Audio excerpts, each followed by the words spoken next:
In a bid to reduce oil import bill and curb pollution from fossil fuel-based vehicles, the Indian government has made a huge investment plan to roll out a city gas distribution network in almost 300 districts by 2030.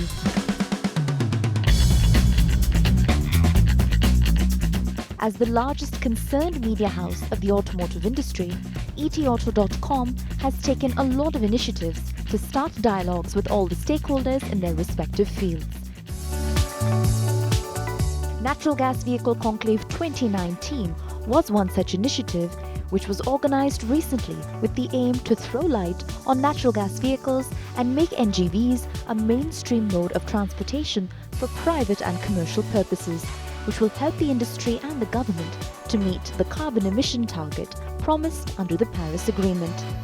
This event also witnessed the unveiling of etauto.com Indian Auto Industry Status Report 2020 by Shri Nitin Jairam Gadkari, Minister for Road Transport and Highways, Government of India. An effort on the war footing is on to reduce carbon emissions in India. Moving forward in this direction, etauto.com had organized yet another milestone event called etauto.com EV Conclave with the theme Decarbonizing India.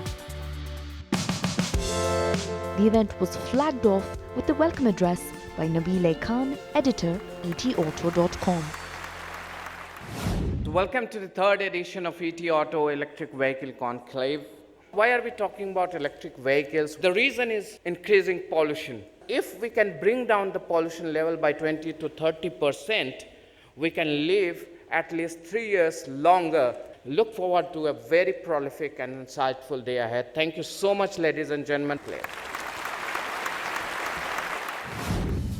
Next in line was a very engrossing presentation on the role of telematics in electric vehicles by Sudeep Nayak, Head Product Development, iTriangle Infotech. Here are some of the key points from his presentation. Currently, one major roadblock for EV adoption is something called as range anxiety, right? So what that means is a common person or a common man doesn't know if he's going to get from point A to point B anywhere in the country safely on an electric vehicle. So this is a major hindrance. And what telematics here is going to do is it is going to give clear visibility to the end user on the availability of charging networks.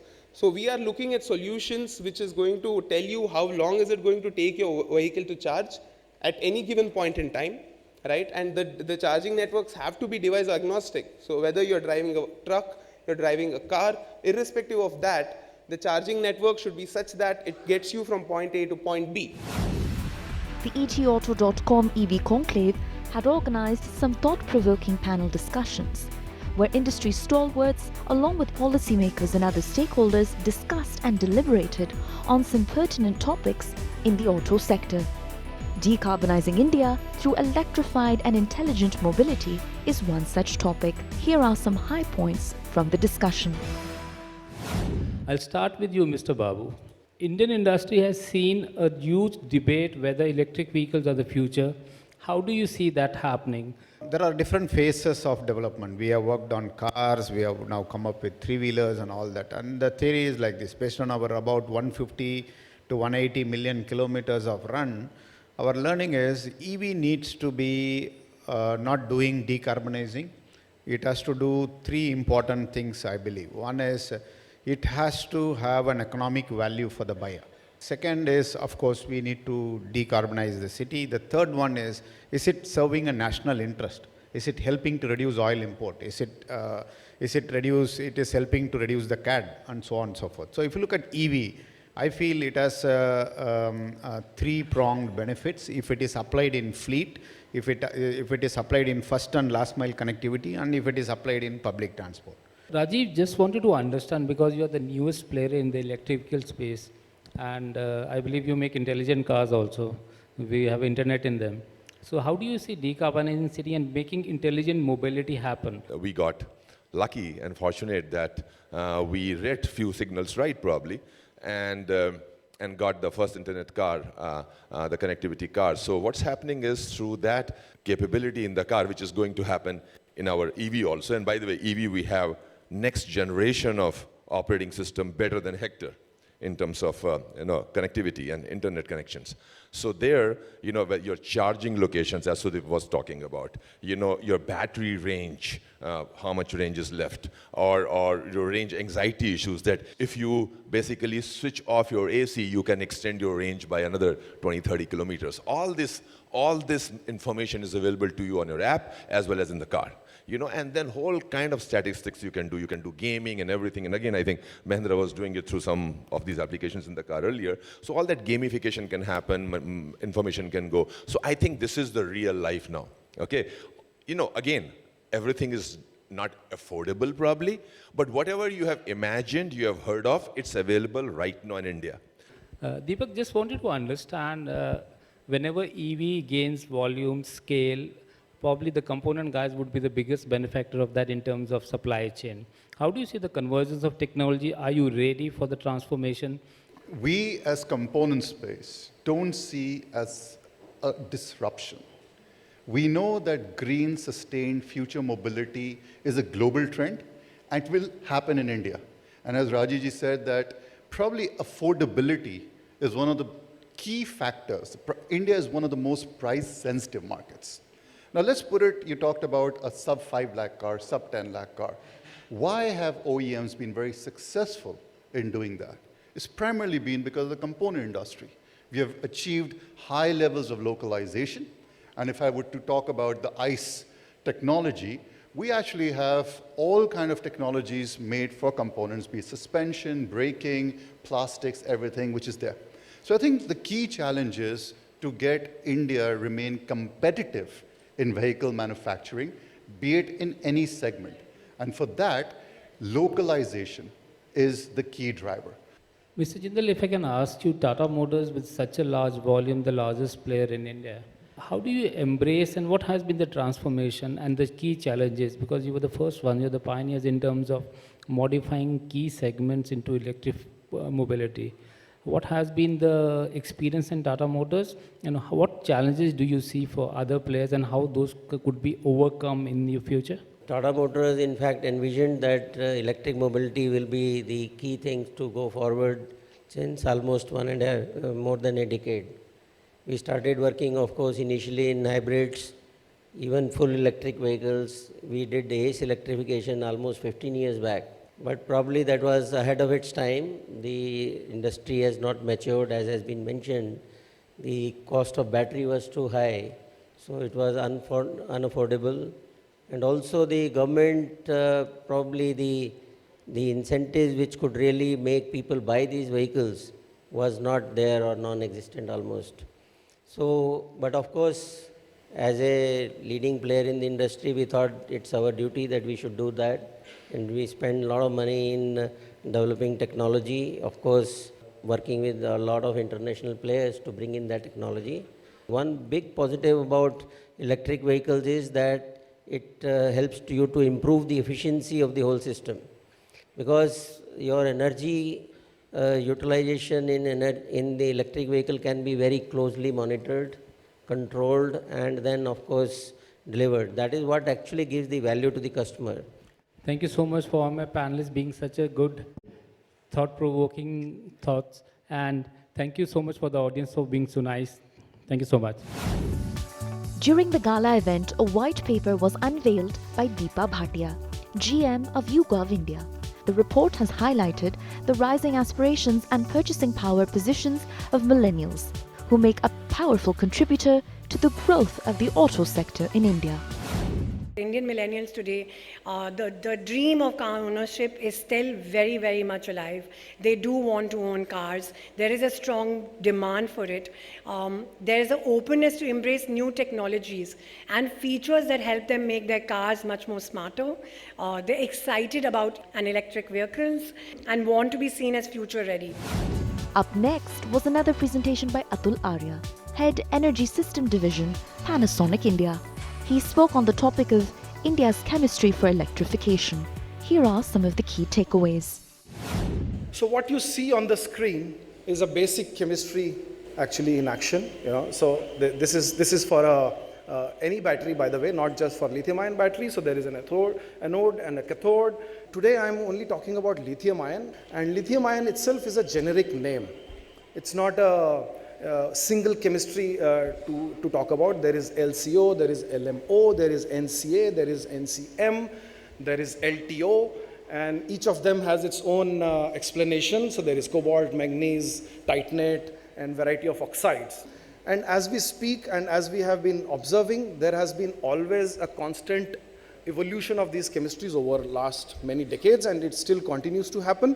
So there could be many more chemistries which might come up over a period of time, and there could be variety of improvements which may happen in these existing chemistries or existing cells or battery types. They help you beat some of the constraints which we have today. However, all of them need to meet some of the criteria of either safety or higher number of cycle lives, etc.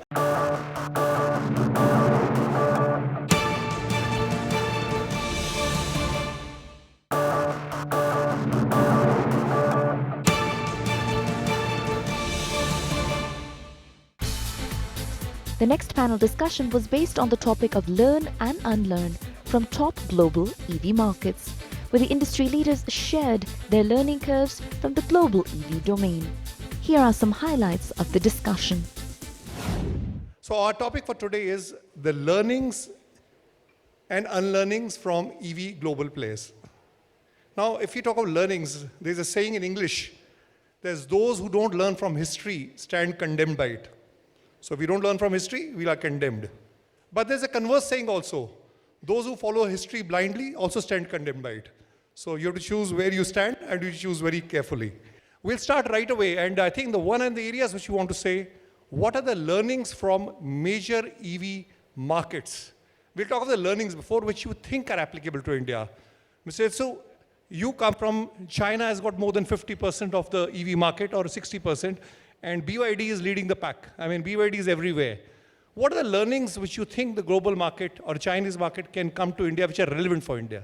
You know, the Chinese government giving priority to the public transport. Why? Because, in China, public transport is only 2% of the total motor vehicles, but contributing 30% of the pollutions. So we are giving the importance, giving the priority to public transport. So I think this is a very good point which we can learn from China, and we should also to see how we can take the same forward in India. We looked at Europe. The e-car, the EV did not come as per the plan, but the e-bikes, they were a solution. Small countries, large countries in Europe, GDP growth by 2%, then this population is 0.2%. E-bike market went up by 20%. So Hero looked around, we went deep into this, we've gotten the best technology from Japan.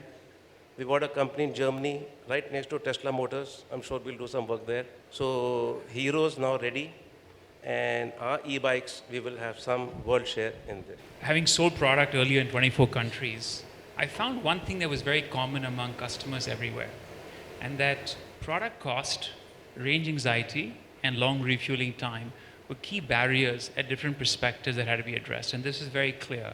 And so I think that solutions that would resolve those would be the ones that would be definitely the ones on growth, and those are the things that we should focus on.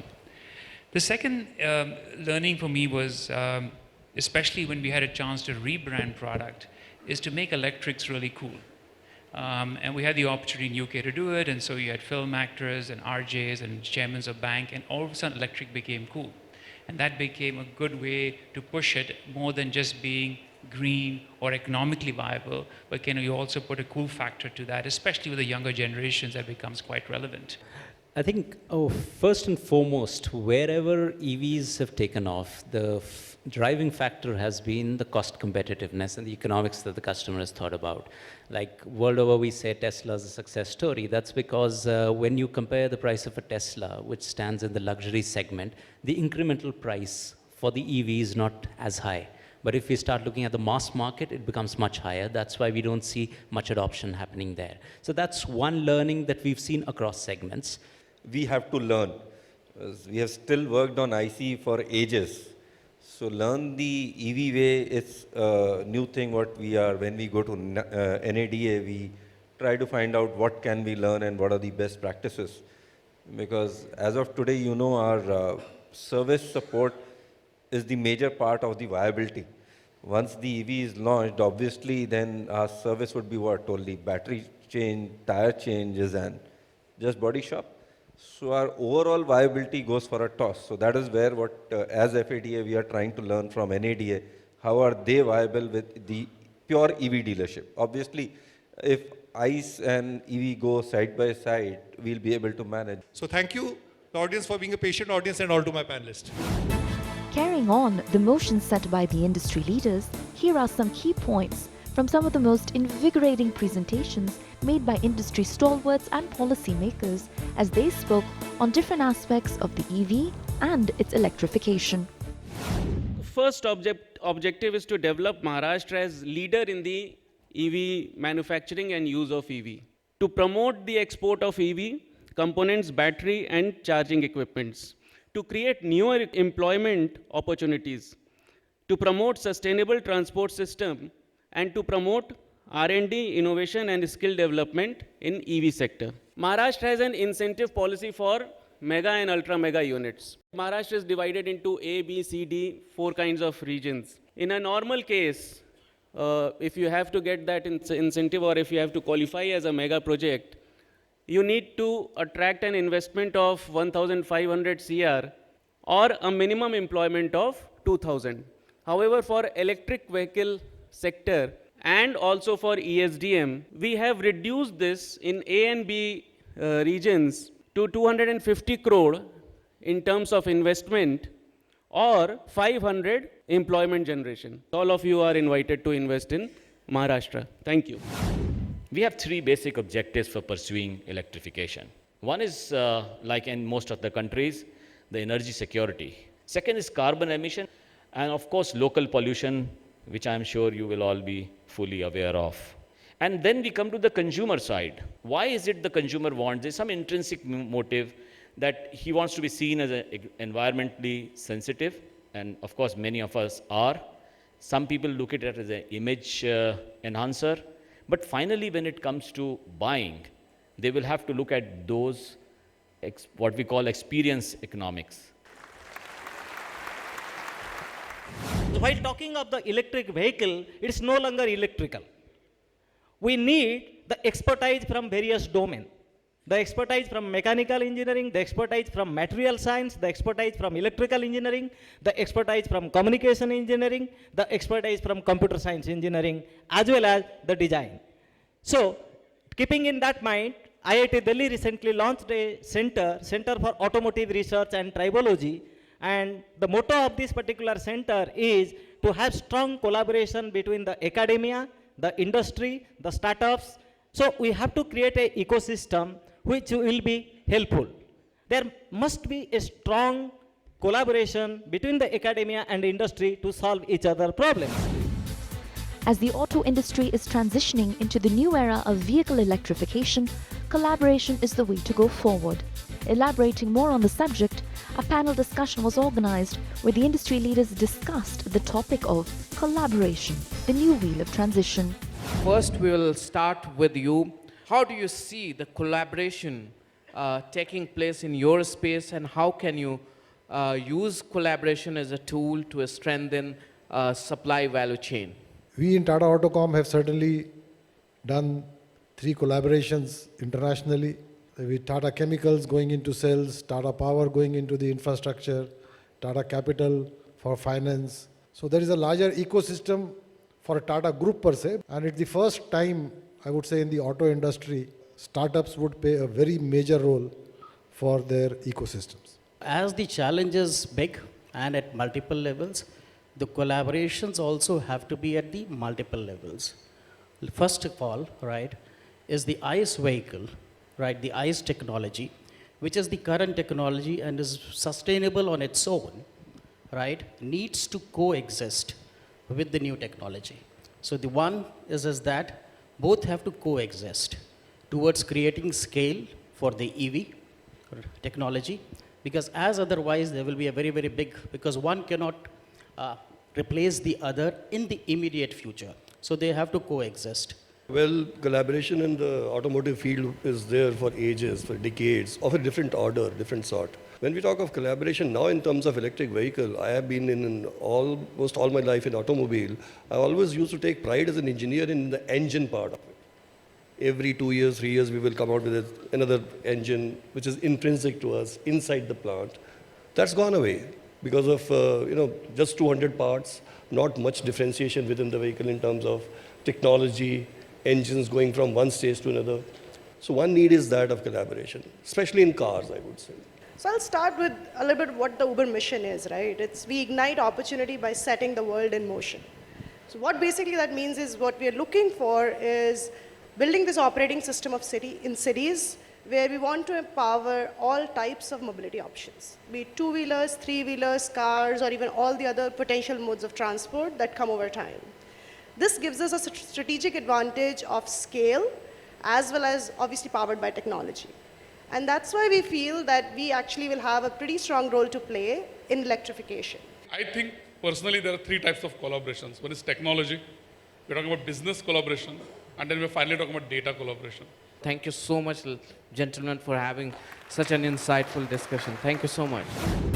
In the final leg of the gala event, etauto.com invited the future unicorns of India. They discussed on a platform especially titled Startup Chatbox, Igniting Ideas. Here are some of the high points.